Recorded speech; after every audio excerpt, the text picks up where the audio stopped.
computer. Hi, everybody. Claire with Clairvoyant Psychic Medium here with Erika Lane. Yay. And guys, we're going to be doing something a little bit weird today. First, I need to apologize for my face.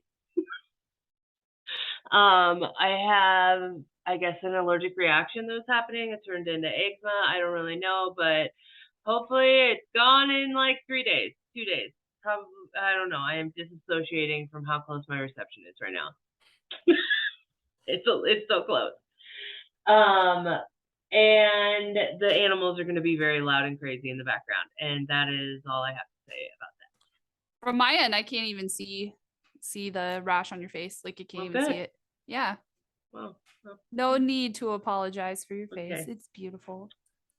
Thank you. So we're kind of doing something really different today. We have decided, like, we want to keep doing these podcasts, and if we want to keep doing them, I realized, especially for myself, that if I'm like, oh, let's talk about the lunar nodes, it's like, okay, it's kind of boring, you know? So let's talk about stuff that we want to talk about. And I mean, the hot topic right now is fucking Jeffrey Dahmer. Yeah, because of the Netflix special that just came out, and everybody's talking about it, and we wanted to kind of like put our 2 cents in on this. And we have a million disclaimers. So do you want to start with saying some of that stuff? Yeah.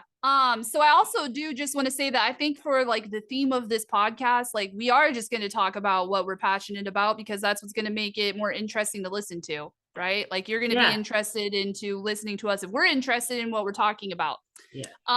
As for disclaimers, I think that first of all, we're going to say trigger warning. Like, we're going to be talking about some gross, dark, ugly shit, and it might, trigger you back to some of your own trauma. So please keep that in mind. As well as we are just like conversating about like the general situation and what we think and how we feel about it. So we might not get every like detail right or every fact right. So, don't be critiquing us too hard on that. If there is something that we really, really messed up on, I mean, sure, let us know. We can talk about it in the comments section, but yeah, I think that's all I can think of right now. Yeah. Oh man, everything just fell out of my head. Okay. Yeah, this is going to be a weird one. Like, so those of you that have known me for a long time know that, like, I do tarot and astrology. I'm a psychic. Like, I've been putting on this face for the past however many years. This is how I really am. I am so fucking excited to talk about this right now. I know everything about so many serial killers, and yeah, so we're just gonna kind of get started, and and this is like, I don't even know. Yeah, we're just gonna wing it. So here we go. But basically, like, please don't come at us about anything, because we're not fucking professionals. We never claimed to be. I never claimed to know everything perfectly. Blah blah blah. I am not Jeffrey Dahmer. I don't know. But just fuck off and don't listen to this if you don't like it. There we go. Okay. Perfect. Okay. While I'm doing this, Erika, can you please look up his birth chart? Ooh, that's a great idea. Yeah. Okay, yeah. So his date of, do you want me to tell you his date of birth? Yeah, actually, because I have an article pulled up right now too that I don't want to lose. Okay. Okay. So new chart. May 21st, 1960. Let's see. Do you know a time? Let's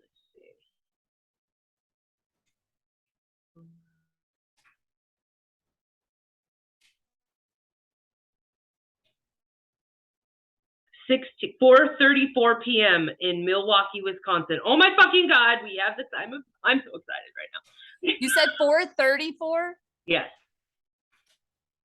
In Milwaukee, Wisconsin.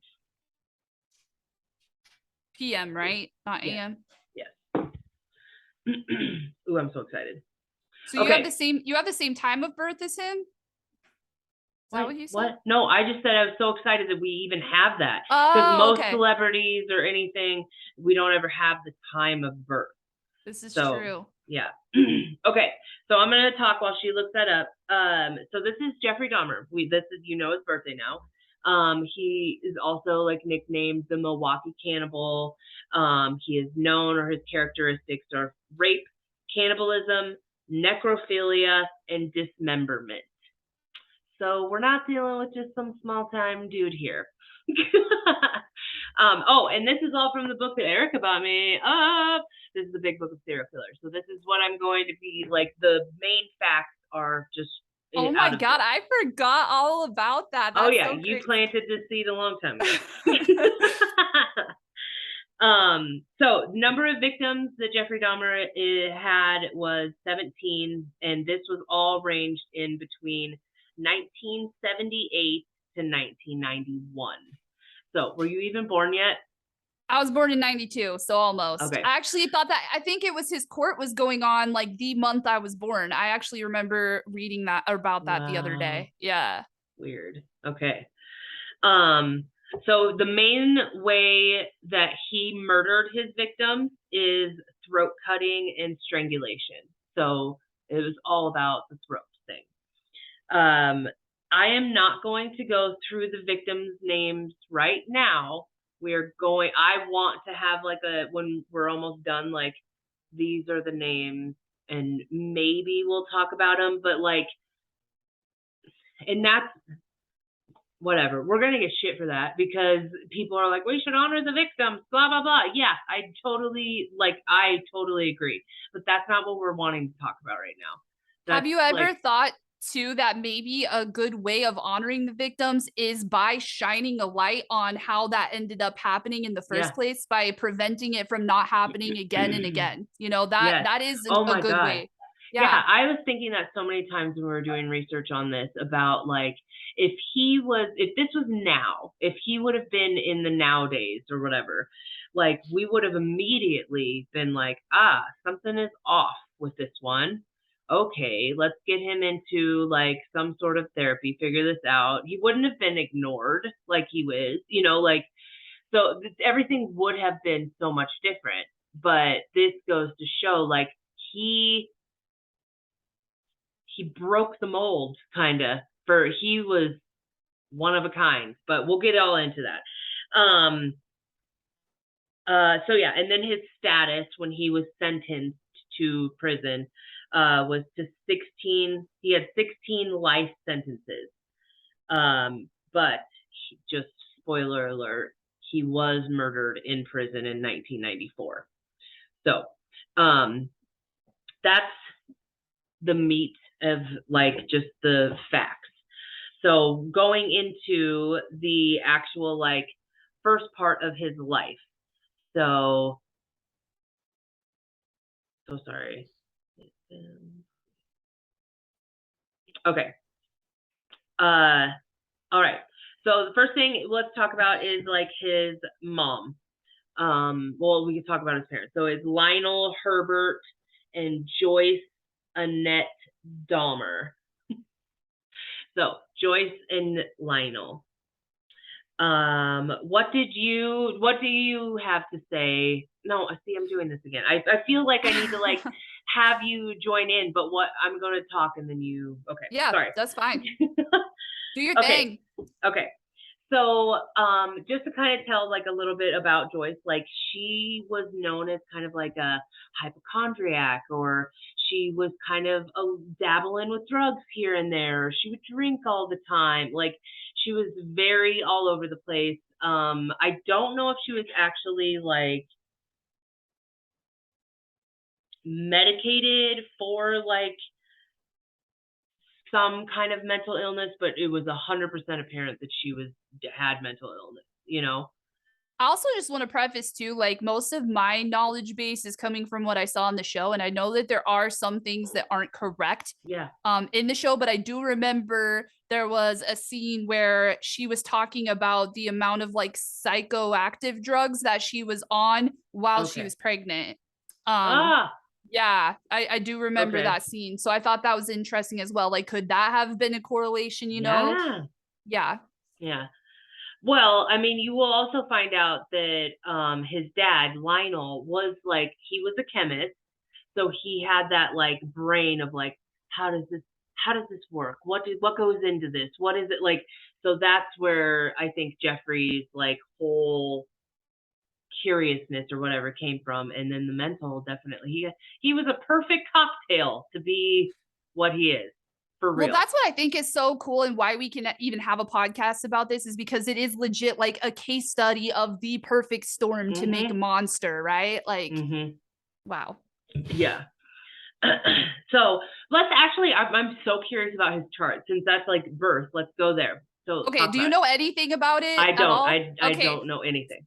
so then I'm gonna surprise you first of all Oh by no. letting you know that he was an Aries moon. Ah.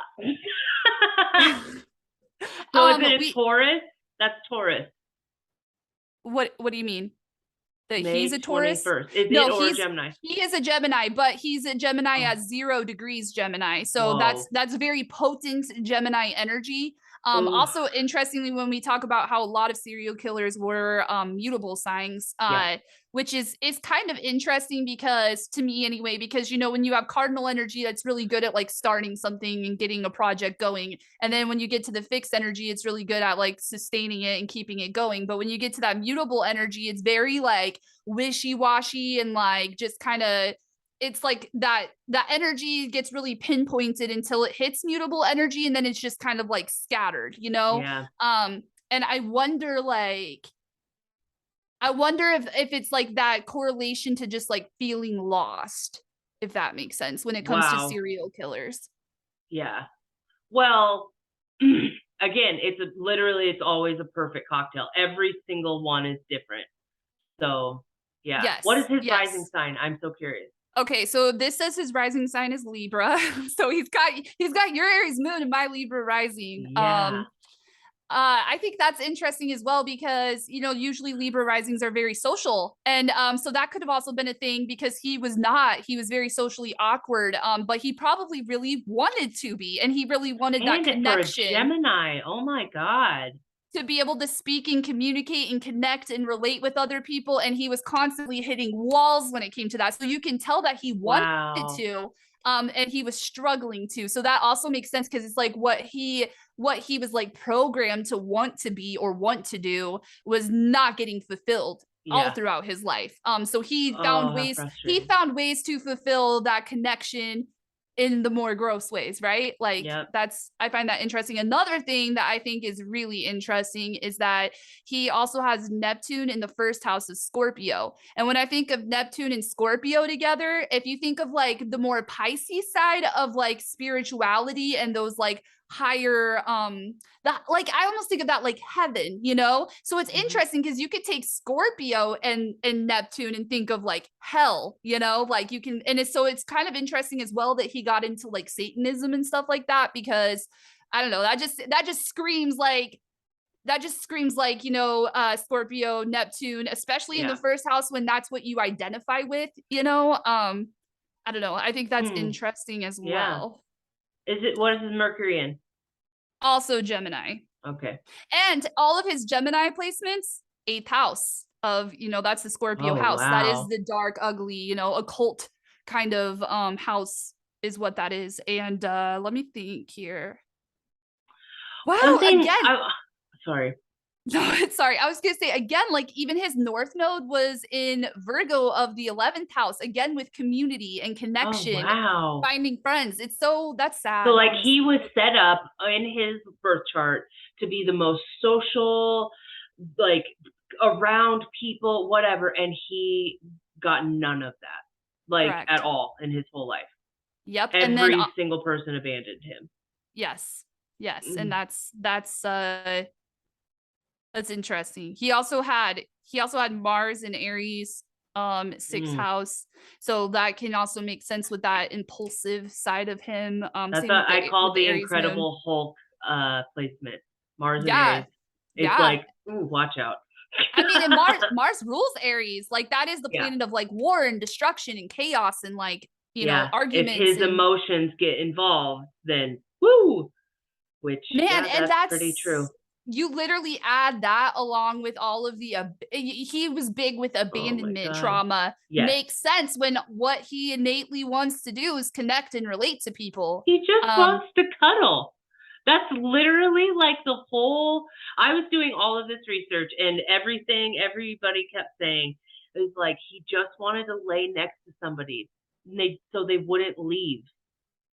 You know what, Claire, too? You How know how before sad we is that? started this, and I said that it was curious to me how Dahmer himself, more so than other serial killers, how he got like kind of put on a pedestal and idolized Yeah.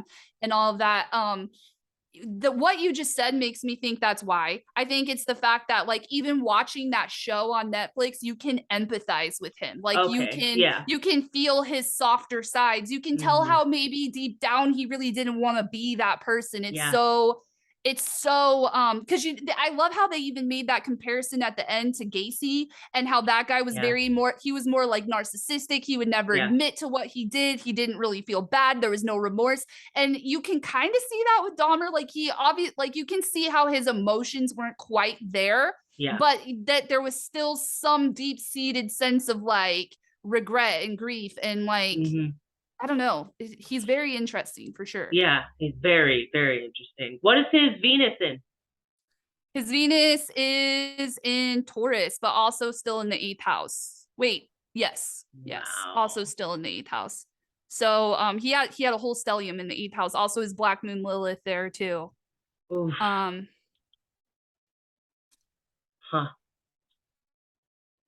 I mean, yeah, there's a lot. There's a lot going on here. He also no, he didn't. Never mind. What's his Chiron in? His Chiron's in Pisces, 5th house. Yes. What is fifth? So 5th house is all about like fun, pleasure, creativity, children. Leo.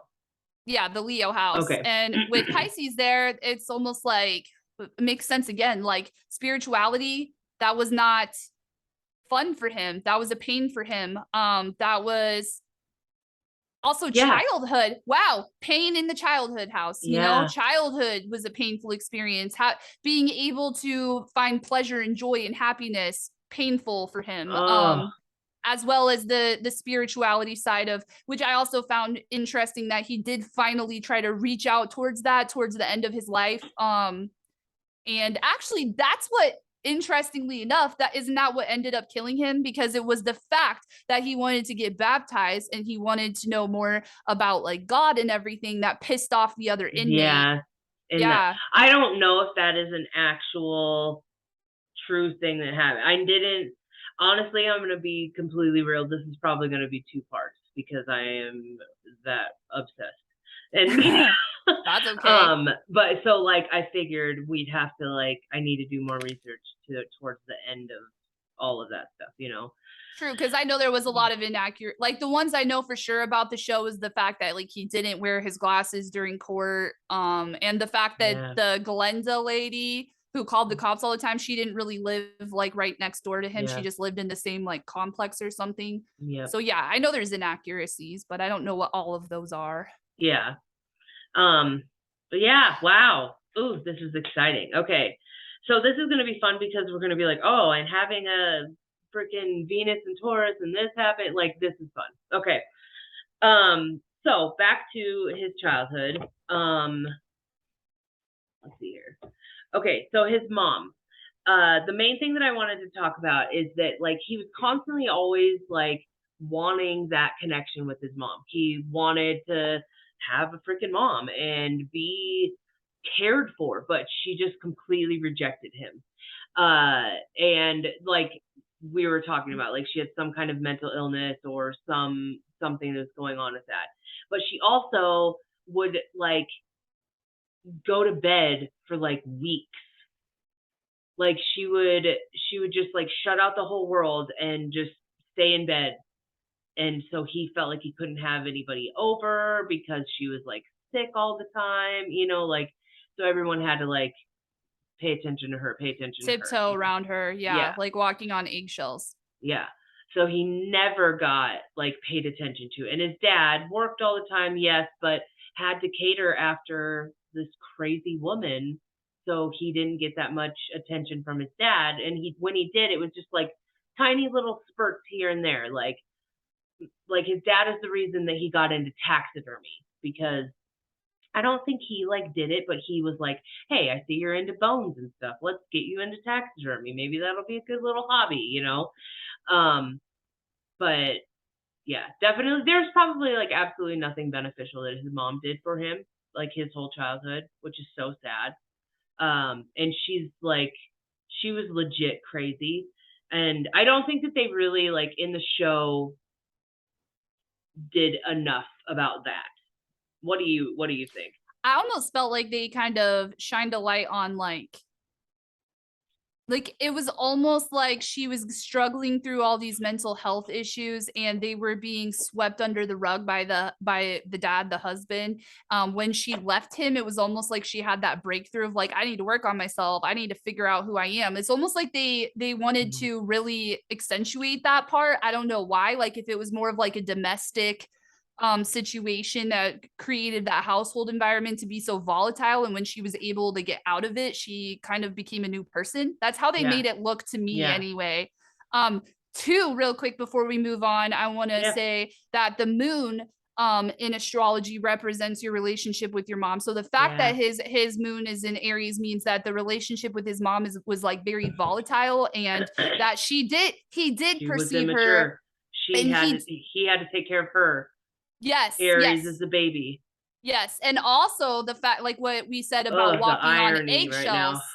Right, yeah, you can relate, right? So like also the walk on eggshells feeling makes perfect sense, because that would mean that he perceived his mom to be someone who would lash out, who would be volatile, who would who would be angry, you know, cause chaos and destruction. And I also find it interesting too, like in this article, it's like serial killer Jeffrey Dahmer grew up watching his parents engage in heated, violent fights. This normalized violence for him at a very young age. He became attuned to it, and that's why it never like fazed him, or he was never rattled by his victims' plea for mercy or their screams of agony, because to him that was just another day.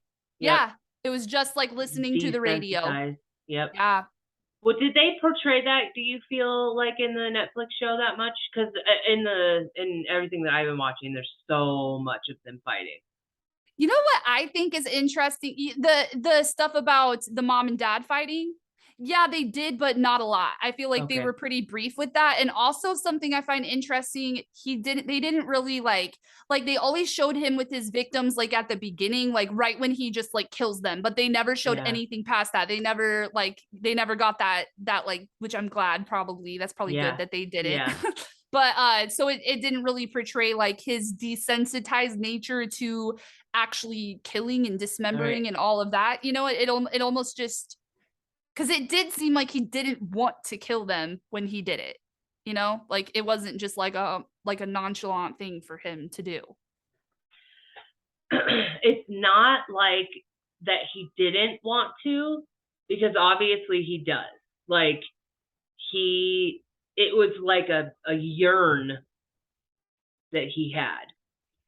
Because like, you know, when they showed the episode with Gacy and they showed him killing someone, and he like took pleasure and excitement in like torturing them, and like, you know, get all dressed up in his clown outfit, and he would kind of just like play with his victims and stuff, you know. And Dahmer didn't really do that. Like he just wanted to put them out of his misery. Oh, I thought he just drugged them, killed them, put them out of their misery, and then did all his weird stuff.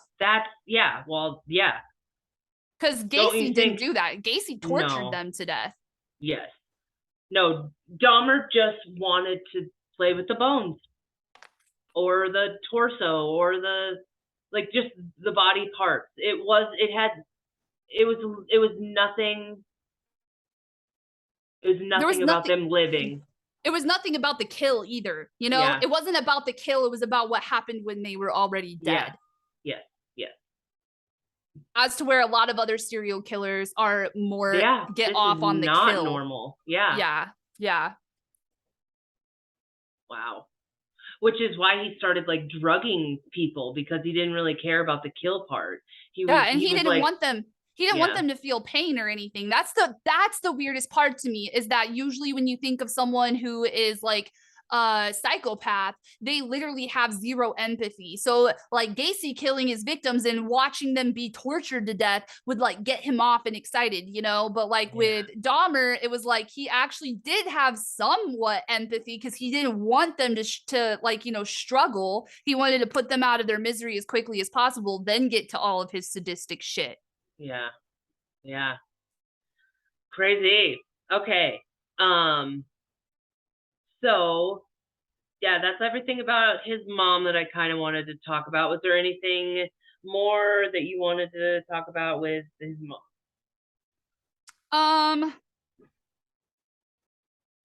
Just that, you know, I think that your bond with your mother will greatly influence your emotional capacity. So I do think that that's interesting, that if you have a strained relation, like if you have a strained relationship with your dad, that's going to play out in totally different ways than it will if you have a strained relationships with your mom, especially if you're a man, because if you possess more masculine energy, you really need that feminine energy to balance you out. And, you know, vice versa, if you're a girl, that's why you have daddy's girls and mama's boys or whatever. So the fact that he was missing that element, I think also made it hard for him to process and understand his own emotions. And so rather than doing that, he just disconnected from them completely. Yeah. And he learned how to like just entertain himself. Okay. So we're going to get into childhood stuff then. So there's not much to really talk about his dad. Like his dad worked all the time. The one thing to talk about though in his childhood is you talked about when they split. This was when he was like 18-ish though, or around it was the senior year. Yeah. And when they split, his dad had already moved out and his mom just took his brother and just left. And he was left like by himself. So that abandonment, I literally can't even like fathom. Like he's just left to fend for himself, figure everything out. To which he started drinking already at the age of like 14, I think it was. But yeah, okay. So that's it about his parents, I think, right? Whatever. Yeah. We'll talk about it later probably. But okay. So when they first started kind of like noticing that something was going on is when like his dad was like cleaning up like remnants from like if a bird would eat something and all these bones were like down. It was over by a garage or something.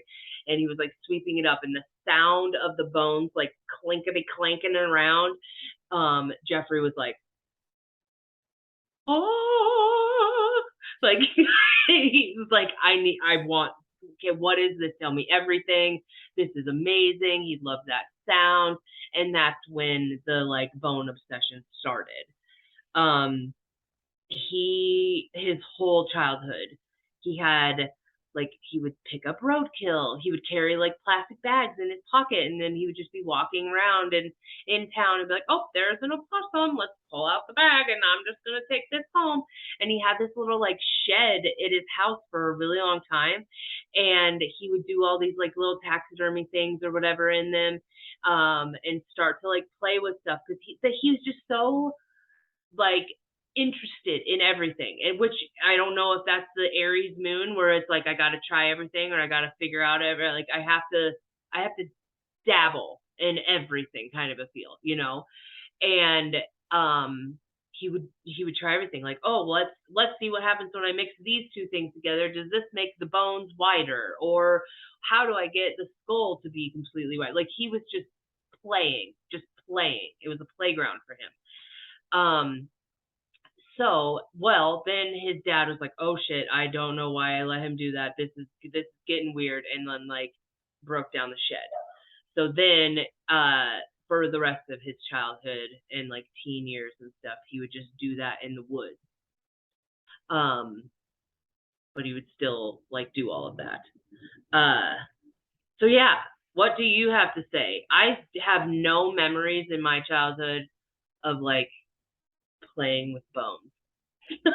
So I Yeah. don't think that's like a normal thing for girls, maybe, or like just whatever. A couple podcasts I was listening to about this, they're like, "Oh, I did that," and I'm like, "Oh, okay." I had like a lot of like science experiment kind of stuff. Some people might think this is sadistic, but like, okay, kind of just to preface you, like I had a pretty fucked up childhood. Like I can relate a lot to like the abandonment shit. Like I was left to fend for myself when I was 17, I think, is when I moved out on my own. But like I think a lot of it, like you said, the boredom and also the connection. So like the fact that he had that like bonding experience with his dad doing the taxidermy stuff is probably what made that stick out. I remember when I was like, I think in the fourth or fifth grade, and like I was living with my adopted family, whatever, and the dad, the husband, like my adopted dad, he took me butterfly hunting or whatever, and he was really into like collecting butterflies and like the whole process of like bringing them back and putting them in like, you know, the jar with the rubbing alcohol to like kill them and then pinning them to the board. So like I did all that when I was a kid, and I loved it, but I don't think it was really that because I didn't stick that through forever, but it was something that was like a bonding experience, like that connection. So I think that's one way that I can make that whole part of it make sense to me. And I had like this closet, and I did like science experiments in there. So like I was really into like obviously the planets and stuff. So I had like a little planet thing and like bugs and whatever, like stuff like that. So I don't know. So kind of makes sense. Yeah. So yeah, that was like mainly his childhood, nothing like too crazy. High school, and he was like quiet. Like everybody would talk about like, oh, he's such a quiet kid. He was a little weird. He was very quiet, you know. Like everybody would say that. And then high school comes around, and he decides to just be the center of attention a lot. So he would do pranks all the time. He even had a prom date. Did they put that in the thing? Okay. I don't think so. So yeah, he had a prom date. And that's crazy to think about because this girl, like, she's probably still living, and she was Jeffrey Dahmer's fucking prom date. Could you imagine? No, like you go back and look at your pictures, you know, because that's something people look back on all the time. Like, yeah, remember when I went to prom? Wow, that's her. Wow, that's just insane to me. So, but the weirdest thing is that during prom, he was just like, this is boring. I don't want to be here. And he left her and went to go get a bunch of burgers and just ate them by himself in his car. Like, because she didn't let him drink that night. She's like, okay, I'll go with you, but you can't drink. Because he'd been drinking since he was like 14 and he was crazy. And like, he would do all these crazy pranks because there was this person that worked for his mom or something. I think it was like a decorator or whatever. And he had cerebral palsy, and he would what is that word? Is that the right word? That's not right. Imitate. There we go. He would imitate him all the time. And he would, that's what they would say, that they're doing the Dahmer. And he would walk around and be like, ding, ding, like stuff like that. Like, so that is what it was. Don't get mad at me. But yeah, so he would do that, and he would have all these like episodes, and it was like cause a humongous scene, and everybody like, that's how they knew him, that he would be like, oh, he's so weird. What?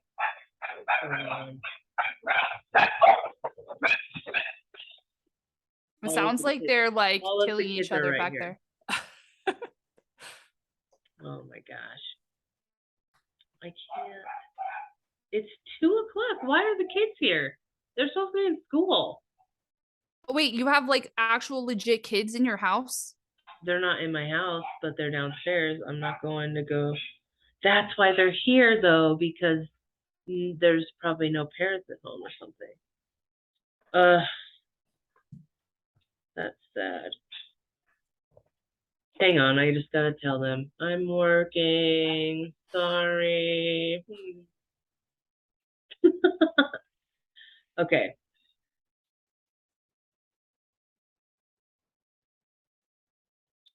Okay. All right. Okay, sorry. Where were we? Okay, we were talking about high Prom school, and his burger. like how he Okay. liked to imitate people. Yeah. Or So, like mock people would be more like it. yeah, Like, but yeah. it was honestly like, from what I understood, it was just that guy that he Oh, would okay. just like imitate or whatever. Um, but he became kind of like popular. And I don't know if this is like a true thing, but it was in this movie, forgot the friggin' movie's name. Oh well, that's I'll bring it next time. But anyways, what the hell was I just talking about?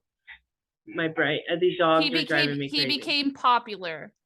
Oh, they had like a little fan club about him. Like he had like these little followers, and they like trying to nominate him for prom king, trying to get him like.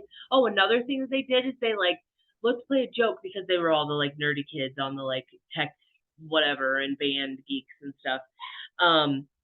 And they put him in every single club picture just to be funny. They were like, "Oh, let's put him in the debate club and in this club and da da da," like every single picture, just standing there with like this face.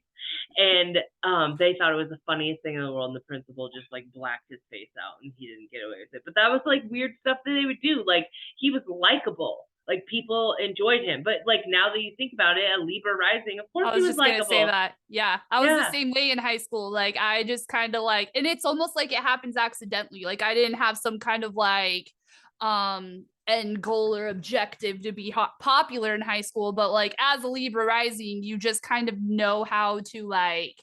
That's why they make good like salespeople, because we just know how to like relate to people, or like be kind of like the chameleon of social situations, if that makes sense. So it's like that might not be who you truly are, but that like outer shell that you wear is just likable. It's like magnetic to Yeah. other people. Yeah. I feel like that is a lot of Gemini energy too, but the Libra Air signs, and energy, yeah. yeah, the Libra energy really like charm way better than anybody. Yeah, that's weird. Which it is weird, because like I obviously have a Libra rising, and there's not very many times in my life I can think of that people just didn't like me. But like on, even though like if you were to say, Erika, you're so charming, on the inside, I'm so much Aquarius that I feel awkward as shit. Even when I'm like out in social situations, I still feel like an alien, you know? So it's interesting how that rising sign works like that, because how people perceive you from the outside can be completely Yeah. different from how you feel on the inside. And Dahmer had it, his Aries moon is like exactly opposite his Libra rising too. Oh, So, like, wow. how he felt on the inside was 180 from how everyone else perceived him, which also makes sense why he was able to get away with so much, you Yeah, know, because because that charm. I've been that way too, you know, like there's so many times where I should have like, you know, gotten in trouble as a kid and I didn't, just because people didn't suspect me or people that liked me, you know, they didn't see Yep, me as, yeah. So yeah, that's really interesting to me too. that is crazy. I love that we're doing this spin on it with this freaking astrology. It's amazing.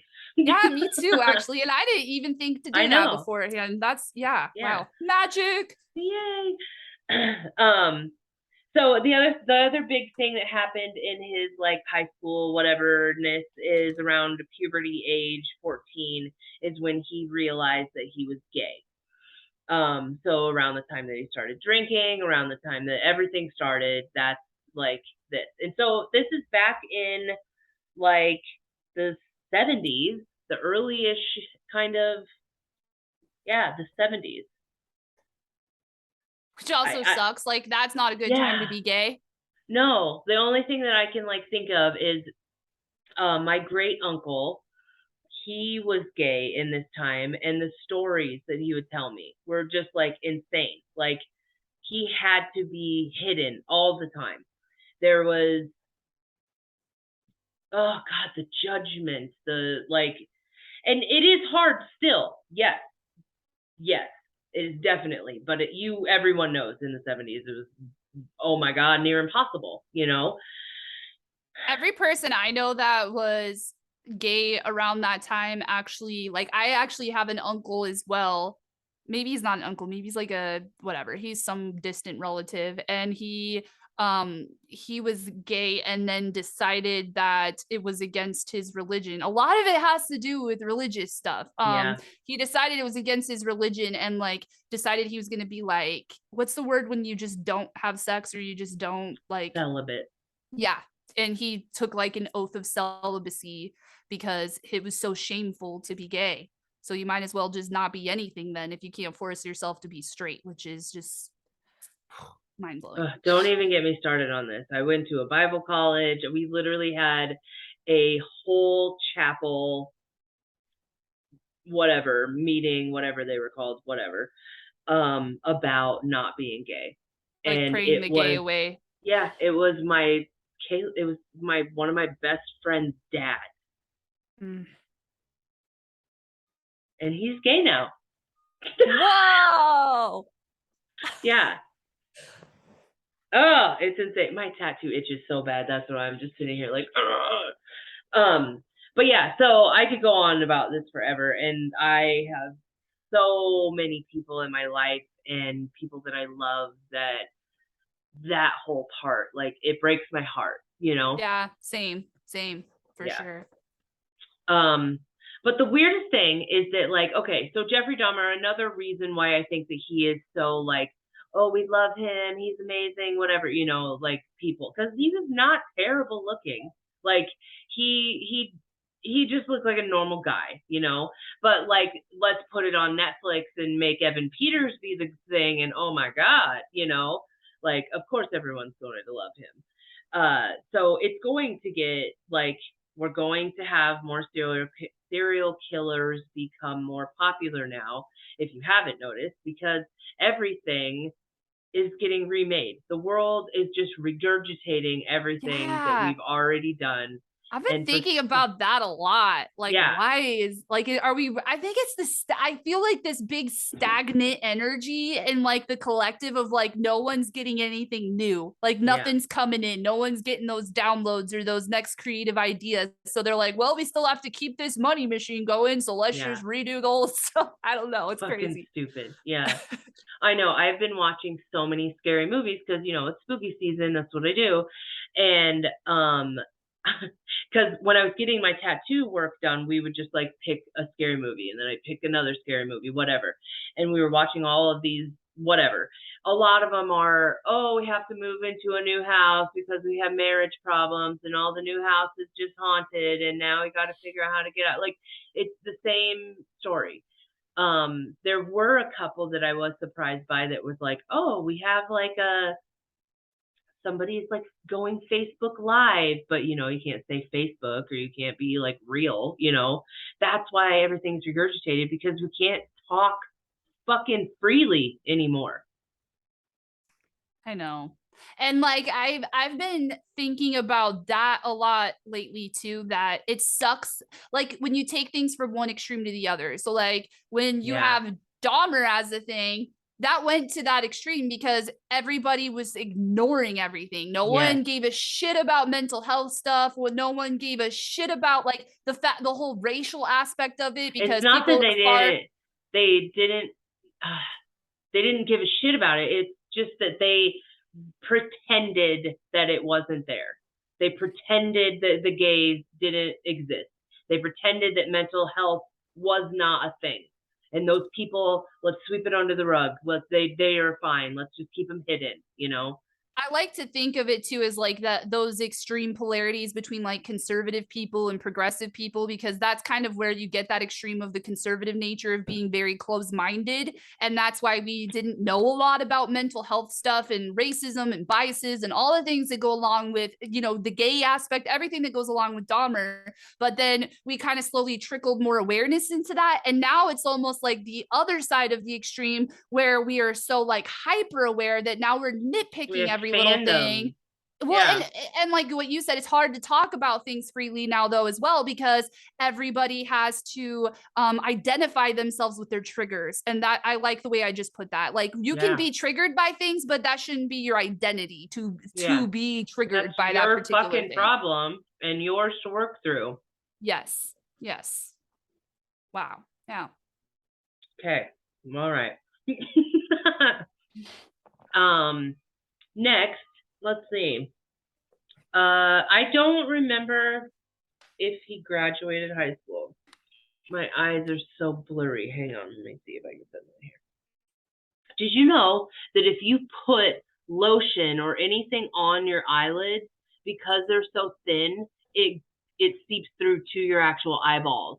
No, I didn't know that. I just learned this because I'm on steroids right now, and they were like, we can't give you the topical because it will ruin your eyeballs. And I was like, oh my God, it makes so much sense because since I've been putting that salve stuff that you told me, whatever, I'm like, I can't see because it's all blurry.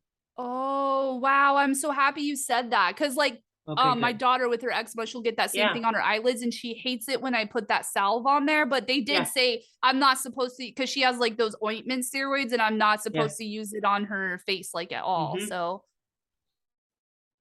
yeah. So if she can't see very well after you put that stuff on, that's why too. So anyway, fun fact that I learned this week. Okay, another thing that for some reason they like pinpoint in everything with that you like learn about Dahmer is that his parents made such a big deal about the fact that they let him name their brother. And they named him David. Yeah, who the fuck cares? That's the most boringest name in the world. Like if you would have said like, oh, I named him Lucifer, that would have been a good thing to talk about. Like, you know what I mean? Yeah. That is interesting. And you know, in the show, they never really, I don't even think they showed him besides when he was like a very little kid. Yeah. So like they never showed any relationship dynamic between the two of them or anything. But I guess the mom kind of took off with him. Yeah. So maybe that's why was there. No, he was 17 when they took off though. He had But there was a like, huge age gap, is what I'm saying, between the two of them, right? Yeah. Not like huge. Maybe like 5 years. Something like that. But still, yeah. Okay.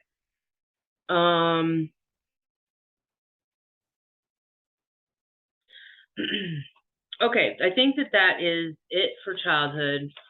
Next, he like goes around and does all kinds of stuff. So we're gonna kind of like pinpoint, like, okay, we're in the childhood thing. This is when the whole jogger situation happened. So I do remember, I think that was on that because I remember the penis flopping. They like did some slow-mo like, panning on it. Yeah. But that's literally like what it was all about for him, you know? Another really big thing that I don't know if they like fully did on the show is that Dahmer was obsessed, like ridiculously obsessed with torsos. Oh, I said that weird. Torsos. Did you know that? Did you grasp that? I mean, like, I don't think they came right out and said it, but it does make sense. Like like how he liked to just lay on them, that kind of thing, and like the whole thing with the mannequin, like how he did that just to kind of lay on it. Yeah. So I think it actually ends up being because of the mannequin, maybe. But so okay, we'll get into this. So he went into the army for a short little bit. He ended up getting kicked out of the army because he drank too much.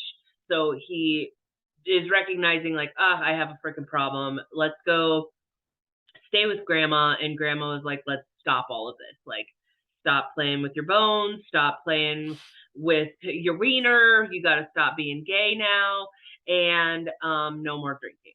Yeah, so, and she's like, she wanted to like take him to church, find him a nice Christian woman, have this idealistic white picket fence American dream life for this kid, you know? Cutest little grandma ever. Totally just like still loving her crazy ass little grandkid. Like, I mean, I've lived with my grandma. I know I totally empathize with this. I mean, not to what he was doing in there, but wow. So, this is when everything. Oh, this is the best part. And this is when the cannibalism started. No, no, I think it's more. It's in the apartment. I think it's when the cannibalism started. Right? Oh, yeah, I don't remember. Yeah, it is. Okay. Well, he didn't like being at grandma's house, obviously, because he didn't have control. And the main whole thing all about him is all about wanting complete control. So,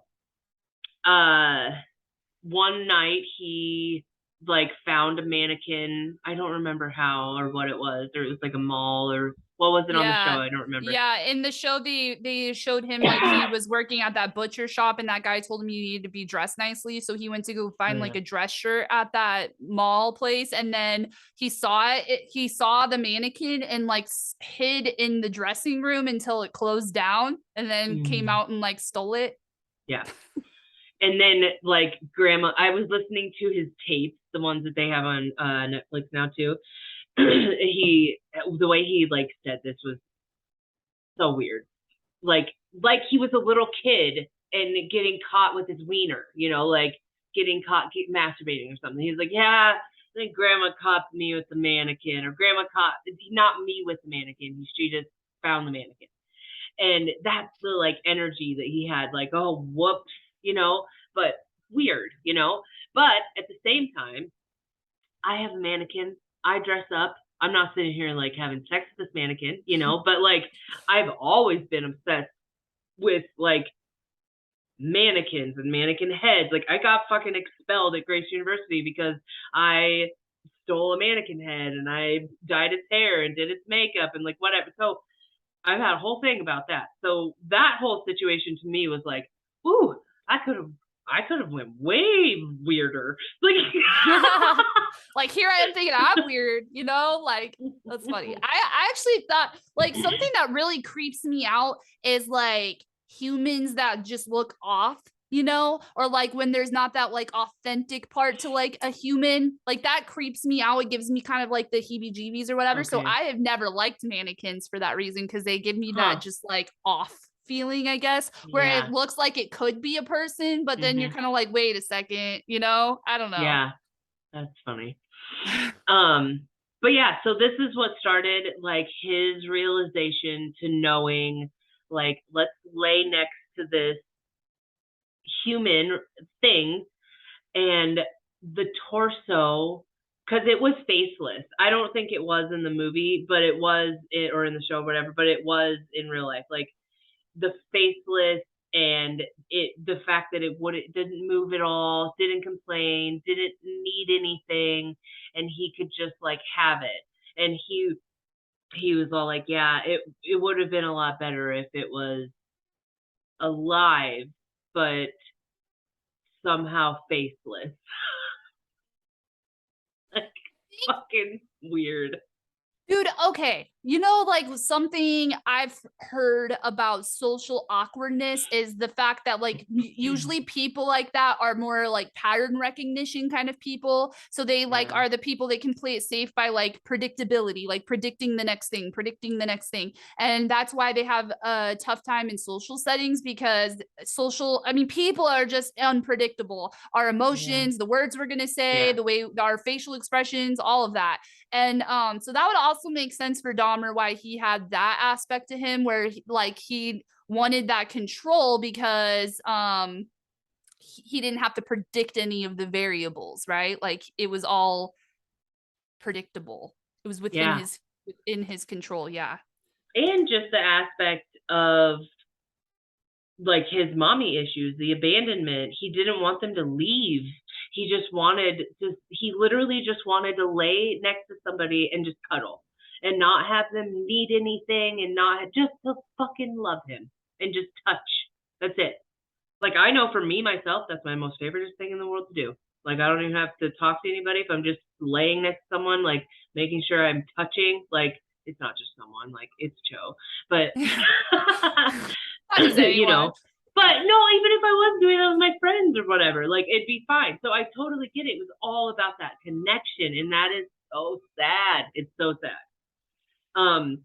So he's trying to fucking get this with a mannequin, and it didn't work out because Grandma was like, no, this is not working out. Let's get rid of this. And he Do you think if that wouldn't have happened, like if Grandma would have saw the mannequin and just been like, you know what, it's fucking weird, but like let him do his thing, you think that would have been enough to like keep him sustained for a while without having to resort to murder? No, because he even said right away, like he needed little like life in there. Yeah. Okay. Yeah, he was like obsessed with hearing the heartbeat and all that too, wasn't? Yeah. The laying on the torso. So the other thing about the torso thing is that I think, excuse me, 16 or maybe it was 15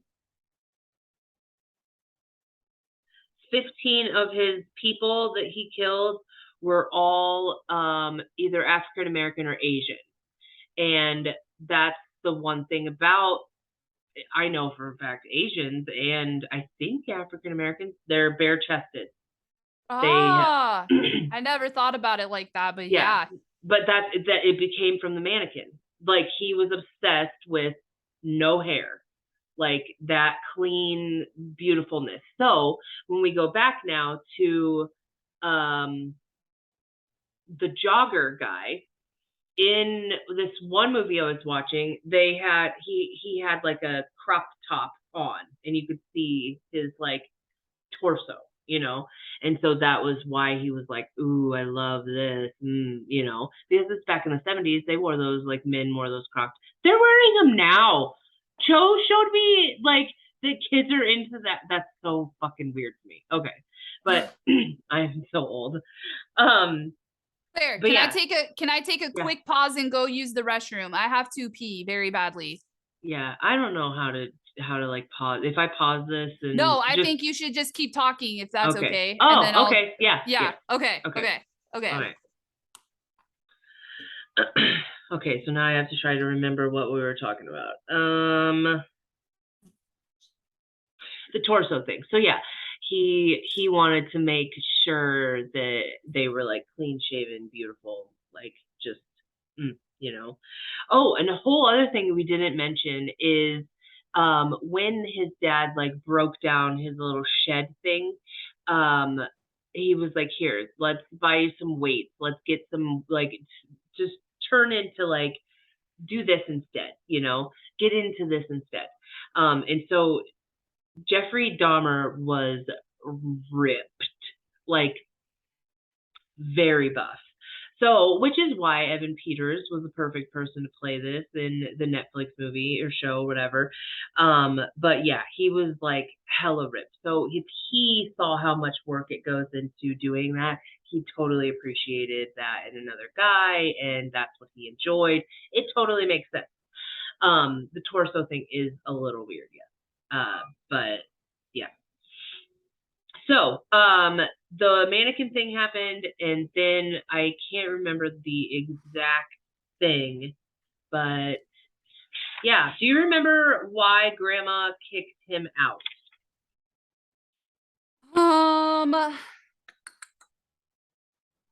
Was it because of the whole incident that happened where he was like jacking off at that carnival?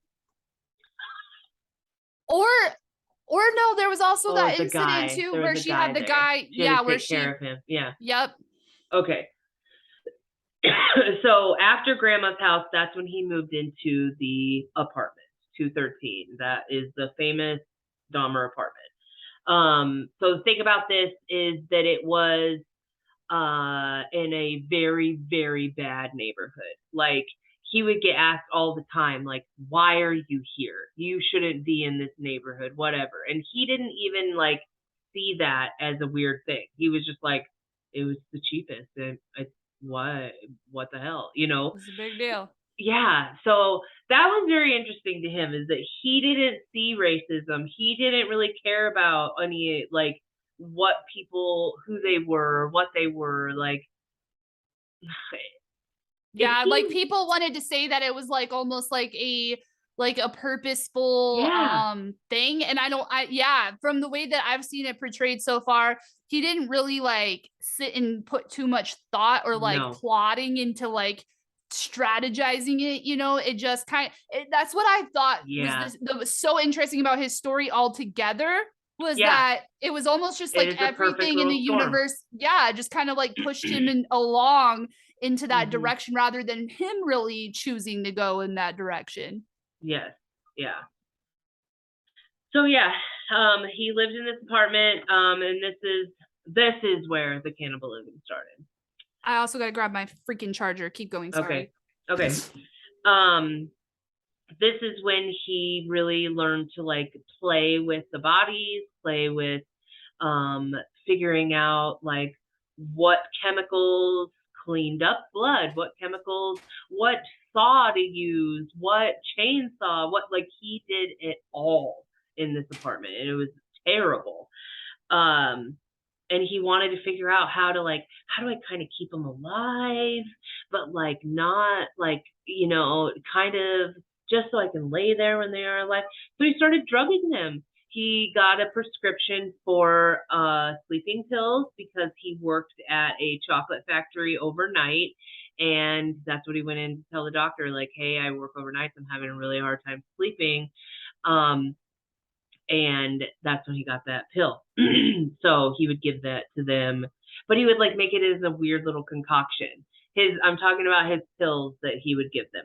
So he would like put like coffee, and he would put some alcohol and then sleeping pills, and so then they would just kind of like go into this little slumber, but still be kind of like alive and looking around or whatever. It was like they were drunk a lot of the time. It just, everything looked like they were drunk. Um, and then that's when he would just like lay next to them or whatever. And then usually when they started to like wake up or whatever, that's when he would strangle them or yeah, whatever. Uh, but yeah, the main thing was because he just wanted to keep them there. He didn't want them to leave. That's That so sad. actually that reminds me of the next thing I read in here too. It says relationships take time. So the show shows the serial killer as having an antisocial personality. He didn't have any friends and tried hard to find one. All his murders started with him trying to befriend someone and then giving into his compulsion of gaining complete control over them and their bodies. So like they used his relationship with Tony Hughes as an example. That was the only one where he felt safe enough to not drug him right away. But as soon as Tony was like, hey, I gotta go, I got my own life, boom, that Aries moon impulsion kicks in again of like, no, I can't let you leave, you know, Mm-hmm. which all stems back from childhood, you know? You know what's crazy is that this just opened up like a thing in my head. So Aries moon perspective and abandonment perspective. Um, when me and Cho started dating, and when I lived at Michelle's house, I was like an hour and a half away from him, and he hated it out there, and he really wanted to like it, and he was being so nice, and he was like, yeah, I'll move out there. He never did, and it was the whole thing. But anyways, he hated it there, and he like never stayed the night. So he would come out there and stay for really, really late, to like fucking 3 a.m., 4 a.m., and then drive home because he just wanted to be in his bed. He didn't feel safe. He thought that there was like deer or something, or some animal that was going to attack him. Anyways, when he would leave, I would start bawling. And I was like, okay, so this was triggering abandonment in me, and I totally knew that. And there were so many awkward times where I'd be like, just leave. I don't know why my face is leaking. I know, like, but it took me a really long time to really like, what the fuck is going on? Like, why is this happening? Because yeah, every ounce of my being was like, I don't want you to leave. Oh my God, if you leave, what if you never come back? Blah, blah, blah. Like it just, that straight up abandonment.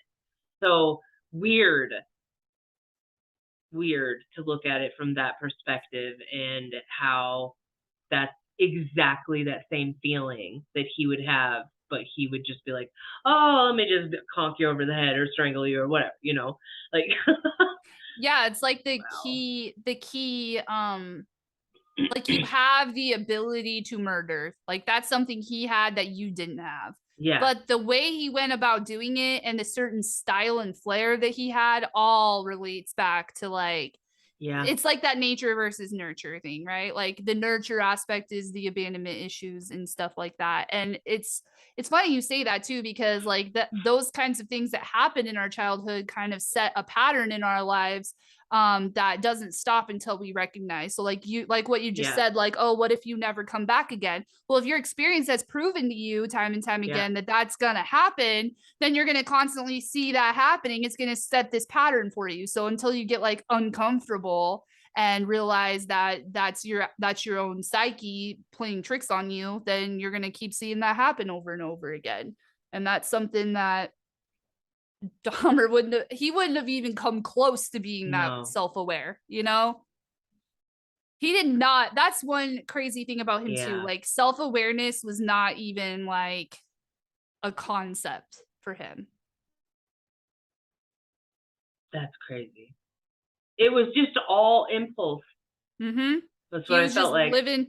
He was That's just what I living wanted to on. do. Yep. Yeah. Yep. And That he thought Aries. it was interesting that other people thought he was interesting. Like I thought that was Yeah. really cool that they did in the show, that when people were writing him letters, like they showed, because Evan Peters did such a phenomenal job of like acting those things out, because he didn't come right out and say anything, but you could tell by his facial expressions when he was like reading those letters, it was surprise. He was so surprised that people found him interesting. Yeah. And even when he was in high school, they like notated that, like when he had a fan club, there was like, I don't know why people like me. Like it doesn't make sense. Which is so weird, because you would think that the Gemini and Libra energy would be like, love me, you know, but he gave two shits. He didn't care. But he did. He wanted I think to be he like, wanted people to love him, but he just like, it literally goes back to that self-awareness thing, because he literally did not perceive himself at all, not good or bad. He didn't perceive himself as good or bad. He just didn't perceive himself. And so like when that's a big component when it comes to relationships. Like you have to know who you are in comparison to this. To the table. Yeah. And he just had no effing idea. Yeah. Huh. He was almost like the opposite of narcissism. You know, because like what narcissism. Would that be? Disassociation? Was he disassociated? Pisces energy? Disassociative person. I mean, I guess that does make sense. Because I like, you know, since I found out I was a reflector, which is a whole ass other thing, but that's one big thing about me with ego stuff. It's more of that sense of identity that I lack, if that makes sense. And so because of that, I think I do disassociate a lot, or just kind of like autopilot myself into whatever identity I need to be in that given moment. So that might have been something that I don't know. Maybe that's something with like Libra energy, because now that I'm like thinking about it, the other people that I know that have Libra rising, they have went through big chunks of their life not being who they want to be. Oh, fuck yeah. Yeah, that's like literally, I mean, you even know that when you first met me, I was so damn terrified to even tell anybody that I was into tarot and astrology and shit like that.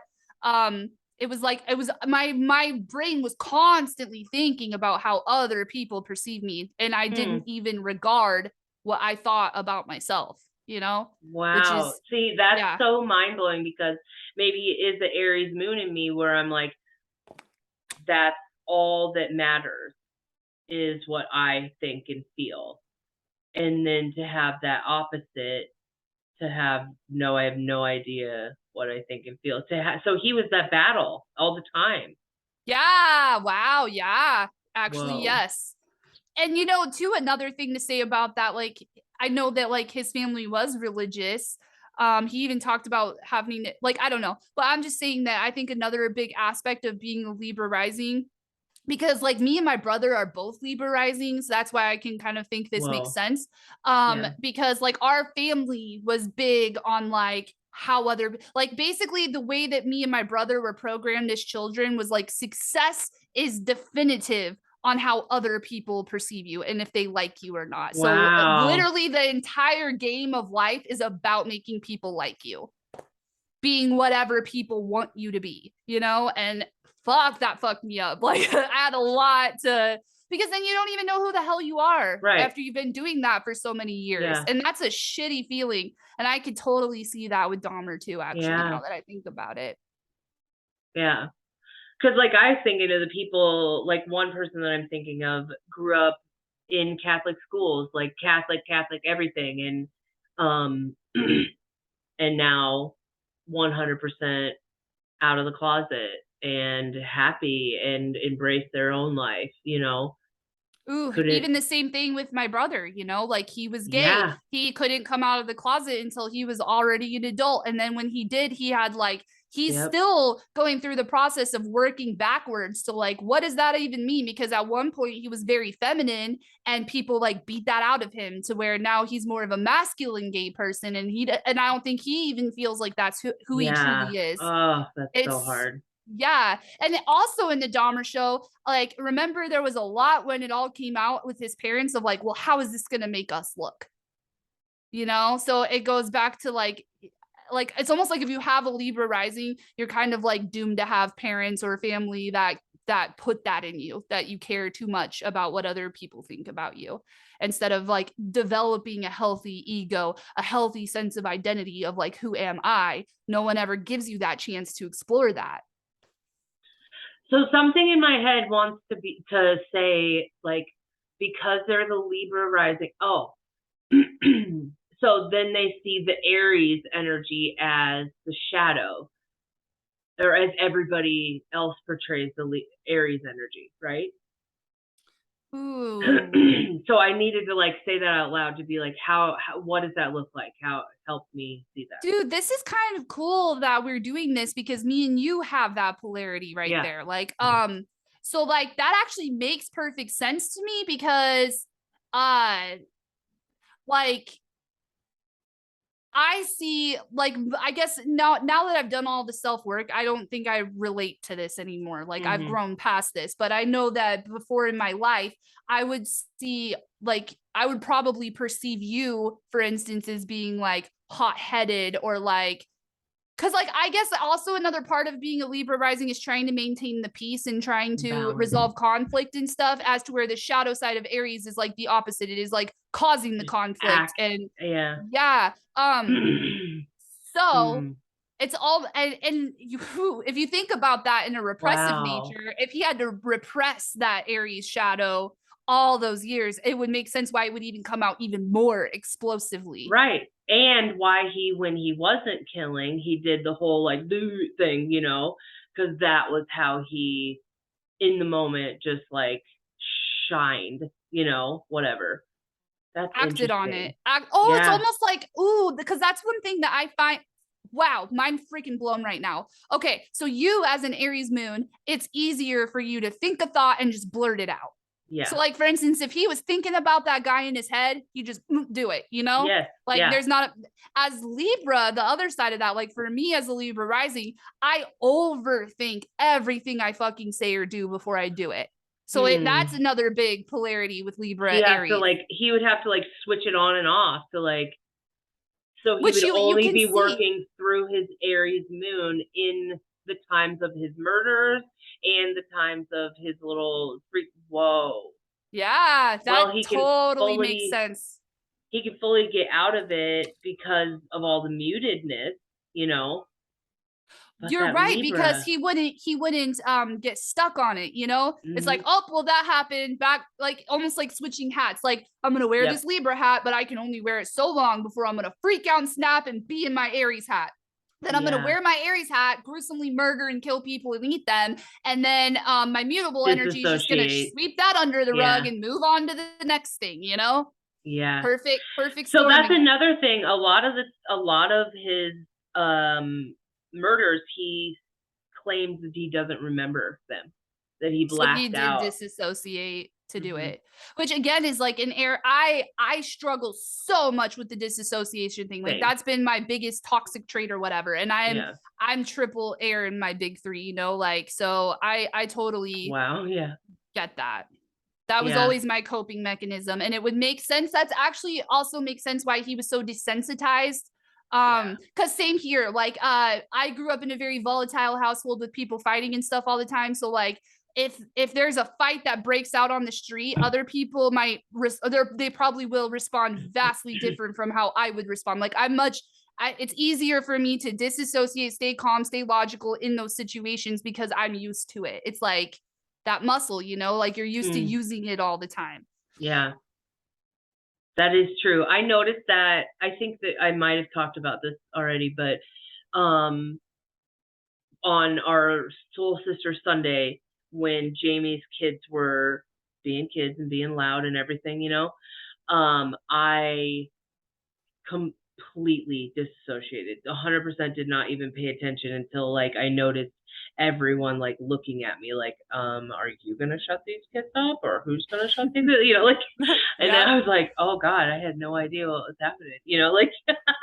Oh, or even like when when we were doing that Reiki session that one time and someone starts crying and you had to kind of like nudge me and be like, get the tissues. I'm doing the same thing. When people cry, like anything that makes me uncomfortable, I will just kind of like zone out, you know?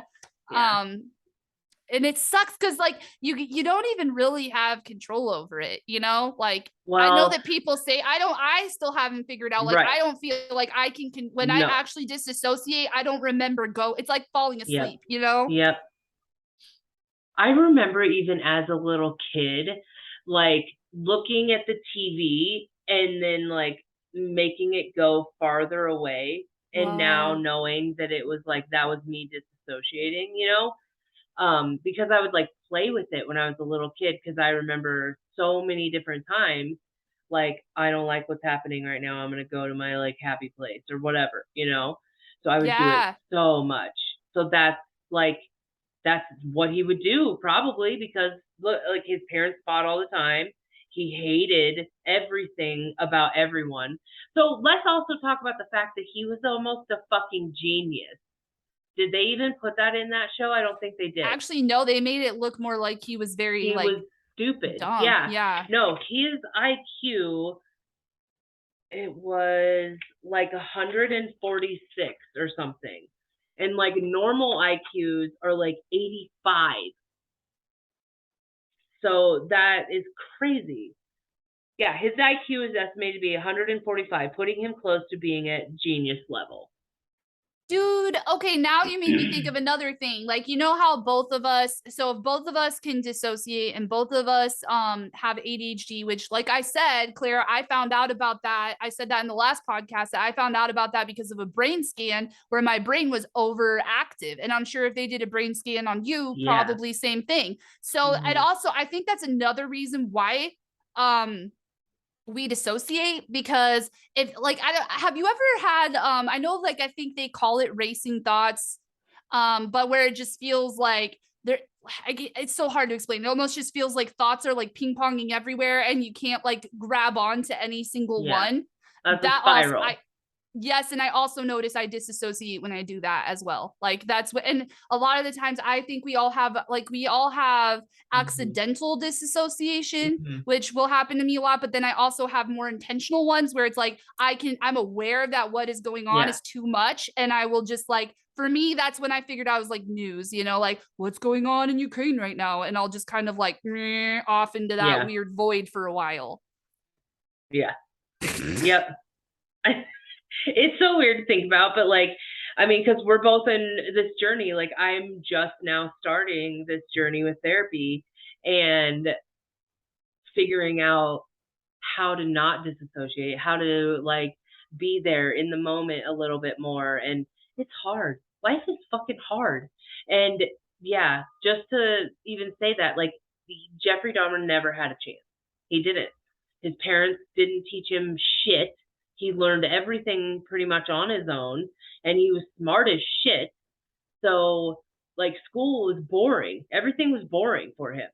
Nothing captivated his attention enough to be able to not be lost in all those chaos of thoughts and like just wow. Yeah. And that makes sense why like that was his place to do that when he was murdering. Like that was his way of not exploding basically. Yeah. That was almost like a pressure valve release. Huh. I just thought of, because I was a CNA for so long, I use this analogy a lot for, especially when it's like somebody's solar plexus, if there's too much going on in there or whatever. I say it's like burping the colostomy bag. Yeah. It's so gross. If anyone knows if they've ever had to do that, it is the worst smell I've ever smelled in my whole entire life. But you have to do it or it will explode everywhere. Ugh, yuck. Yeah. So okay.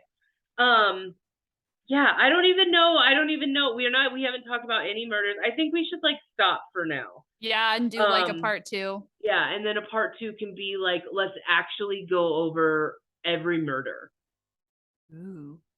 Yeah, okay. And kind of talk about that. I might start watching the tapes because I have not watched that yet. I've only watched 3. the show. I thought there was going to be a lot. There's only 3 fucking episodes. Okay. You know, just another thing that kind of pissed me off when so backstory here. My brother used to live in Milwaukee for the longest time, and I went to go. Fucking weird. Yeah, so I went to go visit him, and I remember we were driving. So I got to look further into this because it's been annoying the shit out of me ever since. But I have a Snapchat, literally like a saved Snapchat of like driving down the street and going like, look, this is where Jeffrey Dahmer murdered people. But then in the show, they knocked down the apartment building. So it's like, obviously I was wrong or something. But I remember there was like tours, like you could sign up for tours. No, I know that the apartment building got condemned and it is not there. But I don't know if there's anything else there. Did they like build an apartment building, like a new apartment building there? Jeffrey Dahmer's apartment, Milwaukee. Wow, I didn't spell that right. Okay. Oxford Apartments. It remains vacant. Okay. Which Wisconsin city? What was your...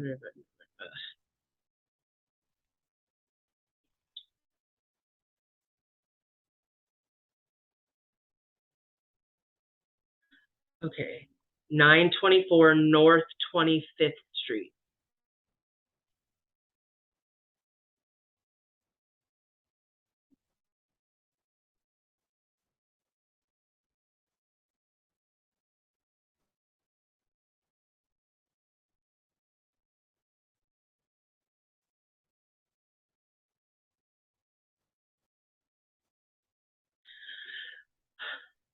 So it's just a creepy vacant lot now. Like you probably... Okay. Like they have it fenced off so no one could go in there. Private property. Wow. The reason why I brought up the Milwaukee thing is because like look how weird that is. They have it like fenced off. You can't see it on this, but like I can a little bit. There's 2 buildings, and then they have a whole fence around it, like a big steel fence, so nobody can go in it. Yeah, bad juju. So stay weird. Away. Yeah. So that's actually what I was gonna say though, is that like I don't like Milwaukee. Like I'll visit there, really? But like, yeah, it gave me the grossest feeling being in that city. It is very old. It is very like, I think it's like limestone or some kind of stone, like all the buildings are still made out of or whatever, which gives it kind of that like dingy Gotham kind of vibe to it. And they are obsessed with spooky shit there. Like we went on a tour just through like these bars that used to be like in the Prohibition era and like whorehouses and all the murders, so many murders in that city. Like it's just a very, like I would almost say like cursed city or something. Like I'm very intrigued by that city. Like why is it so fucking weird and creepy? So I remember one time coming from okay, tell me if I'm wrong with this. When I was driving to Michigan, I passed Wisconsin. Is So that a thing? I No, feel like Indianapolis, Wisconsin. What? What's Wisconsin, happening in my head? Indianapolis is in Indiana, Okay, thank you. right? I think I'm right. Yeah. But I know that's like the Great Lakes there, so it goes like Yeah. like Milwaukee, Chicago, and then I think if you go around to the other side, then you hit like Michigan. Detroit, Michigan, yeah, like Yeah. that. Yeah. So because I've done that drive a couple times, and I remember, I believe, having to stop in Wisconsin for something. I know that I've worked in Wisconsin for Thomas the Train. That was one of my lives that I had. Yes. For Thomas the Train, did you say that? Okay. Oh my God. I would like to hear that story. Tiny little story. I in the summers worked for a company that took pictures of screaming kids next to a Sir Topham Hatt and Thomas the Train. Yep, that was so much fun. And sometimes we would travel or whatever, and one was in, I think, Appleton, Wisconsin, something like that. And so that's all I knew about Wisconsin. But I think I was thinking of Indianapolis, and it was so fucking gross. Like, Indiana was so gross. I drove all the way from New York back to Nebraska. So we drove through like all those states, I guess, Pennsylvania, Ohio, Indiana, I think, right? Yeah. Then into Illinois, because I remember we drove through Chicago and then Iowa. And let me tell you what, like that is the shittiest drive ever. Like all of that is just like it's just like fields and nothing. Like it's crazy. Because I have so many people coming this weekend from Chicago. They're gonna be doing that drive this weekend. And I'm like, I do. I haven't done it in like 4 years, but I used to do it 3 times a year. That's actually the first time, actually the only time I took a trip all by myself. Oh, I love doing it. I wasn't just to Chicago. I think going there wasn't bad, but coming back sucked really bad. And there was like a point in time where my GPS took me off on this dirt road, and this dog like came out of this barn and was like keeping me trapped in the road. And I like just kept thinking someone was going to come out and murder me. Like it was some kind of setup that this dog comes out and like traps people because I don't want to run the dog over. I don't know. That's just a little side story too. I was freaky too. Like, yeah, don't go to the fucking tiny ass little towns. Like, there were so many times where Mohawk, weird Claire tattoos, like everything, stopping in some fucking podunk town in Iowa, and oh god, I thought I was gonna get murdered so many times. I should have been. There were times, like the weird ass situations that I was in. I was not a smart 20-year-old something in my 20s. I just did whatever the fuck I wanted to. Man, that's Aries right? energy. Mm-hmm. Yeah. And see, like I'm always thinking about that. Like small town people scare me. And I don't mean offense by that, but it's just like I feel like even as a little kid, I always felt more comfortable in apartments. There's something about being enclosed with people that like made me feel comfortable. Isn't that weird? Because when I get too much open space, it freaks me out. Like it just because it makes me think like those small town people, like they could get away with being serial killers and murderers because they're just in the middle of fucking nowhere and no one cares. Like I don't know. It is something about the power of the people makes me feel more secure. See, I don't like that. Then I literally feel like I'm like sitting on a shelf and I'm a trinket and I'm not used as much as I could be because I don't have enough space and I'm suffocated. But yet I always thought that was interesting too between the two of us because I feel like my house is much more like minimalistic in comparison to like your house. You like to put a lot in your house, you know? Yeah. I am obsessed with trinkets. I'm obsessed with knickknacks and whatever. And like, I love that shit. I don't know why. But I've been in other Aquarius houses and they're like that too.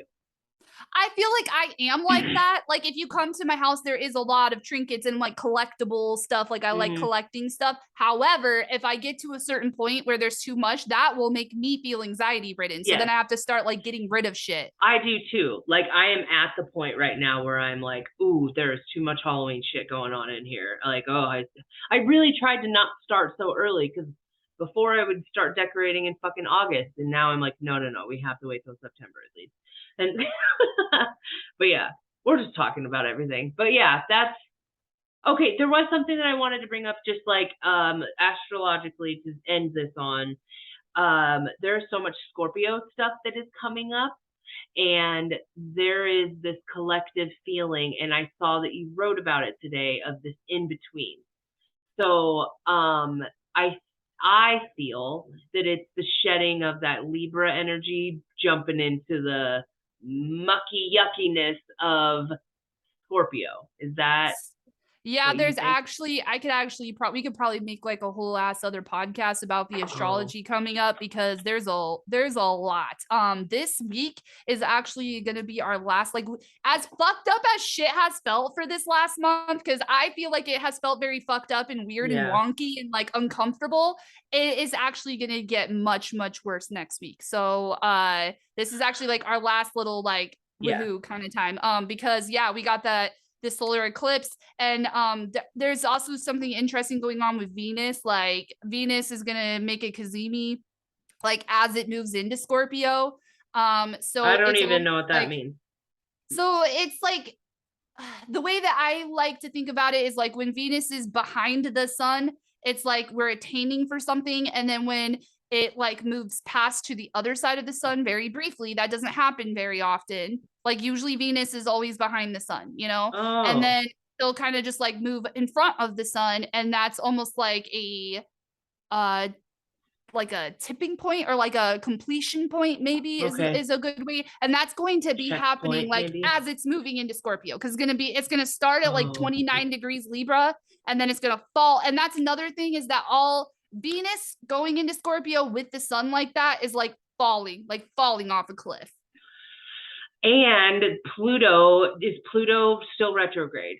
Yes, but it's stationing direct like next week. So like again. Oh my God. So a lot of death. No. Sorry. Saturn. So Saturn. Pluto is direct now. It'll be Saturn that will station direct right after the eclipse.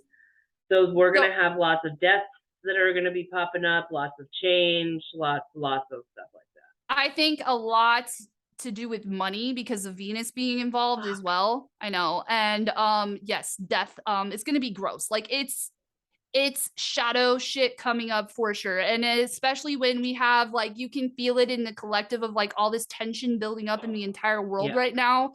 And I don't like to be a fear monger or whatever. I think my best advice would be to like get so chill with yourself that you're going to be like, have your game face on or whatever. Cause I really do think that when we move into next week with that collective shit, it's all going to finally come to a head.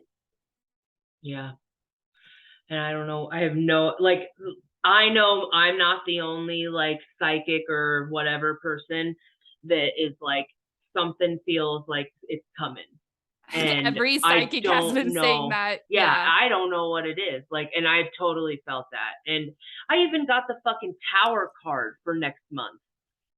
I've been seeing that a lot in readings that I've been doing for myself and other people. Like a lot of 3 or 5 of Cups energy too, where it's like, you know, look at your blessings, count your blessings, because shit's gonna kind of be sad or whatever. But I think one thing that I really like, I don't know if you saw my post about the balance in life of like Libra season or what we're taking, because like that's about to come to an end or to a completion point. So that was one thing that kind of helped me. Fast. I know. And that was one thing that kind of helped me personally, like feel a little bit more comfortable with what's to come, is that like, let's say the worst of the worst happens and the fucking whole world starts like bombing each other, right? Like I kind of feel at peace with like, if that were to happen, that no matter what, there is this infinite balance going on that's bigger than all of us. And if that kind of shit needs to happen to bring the universe back into balance, then ultimately that will be for the best, highest purpose of love and everything, right? So like that's kind of what's helping me cope get with through that feeling of what's gonna happen. Yeah. Yeah. I think that I'm coping with it just to like, I'll handle it when we get there.